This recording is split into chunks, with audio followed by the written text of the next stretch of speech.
Hi అండి, ఈరోజు అయితే మా వరి పొలాలు అయితే మీకు చూస్తున్నారు కదండి. ఇదైతే రెండో పంట అన్నమాట. మనం రెండో పంట అయితే వేస్తాము. ఒక సంవత్సరానికి 2 సార్లు అయితే పంటలు వేస్తామండి. చూస్తున్నారు కదండి, ఇదైతే రెండో పంట. నిన్ననే ఇవైతే నాటమండి, కొన్ని అయితే మిగిలిపోయాయి. అవి అయితే వేరే పొలానికి తీసుకెళ్ళి నాటబోతున్నాము. చూస్తున్నారు కదండి, అదైతే మేము వరి విత్తనాలు అయితే వేసాము.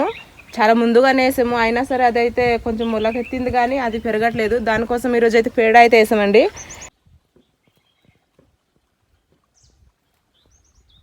ఫ్రెండ్స్ చూస్తున్నారు కదండి, ఇవన్నీ అయితే వేరే పొలాన్ని తీసుకెళ్ళి నాటుతాం. ఇప్పుడు మనం అయితే వరి తీసుకెళ్ళడానికి ఇది అయితే తెచ్చుకున్నామండి.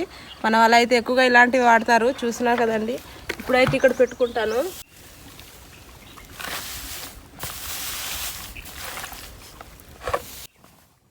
ఫ్రెండ్స్ మనమైతే దీన్ని కొంచెం నీట్గా కడిగేసి తీసుకెళ్ళాలి. ఎందుకంటే మనము చాలా దూరంగా మోసుకెళ్తాం కానీ బరువు అనేది ఉంటుందండి. ఇదిగో చూడండి, ఇక్కడ బురద అయితే ఉండిపోయి ఇదైతే బరువు అయితే అయిపోతుంది. దానికోసమే ఇది కొంచెం నీట్గా కడుక్కొని మోసుకెళ్దాము. మనమైతే మొదటి పంట వేసేటప్పుడు పొలాలకి నీళ్ళు అయితే నిండిపోయి ఉంటాయండి. రెండో పంటకు అయితే వాటర్ కొంచెం ఉండదు. చూస్తున్నారు కదండి, ఎండిపోతుంది.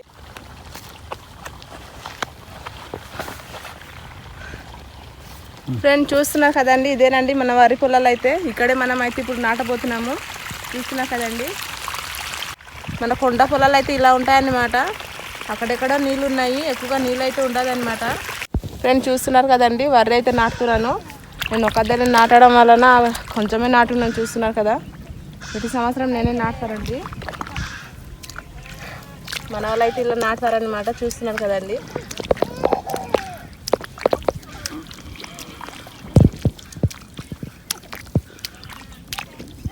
ఫ్రెండ్స్ చూస్తున్నారు కదండి, వరి నాటడం అయితే ఇంకా చాలా ఉందండి. కొంచెం అయితే నాటము. నేను ఒకదాన్ని నాటుతున్నాను కావున కొంచెమే నాటం. చూస్తున్నారు కదండి, సాయంత్రం అయితే అయిపోయిందండి. ఇప్పుడు అయితే వెళ్ళిపోతున్నాము. చలి అయితే బాగా వేసిస్తుంది. దానికోసమే అయితే మనం పొద్దున్నకి వచ్చి మళ్ళీ వేద్దాము, వరి అయితే నాటుదాము. ఓకేనా ఫ్రెండ్స్.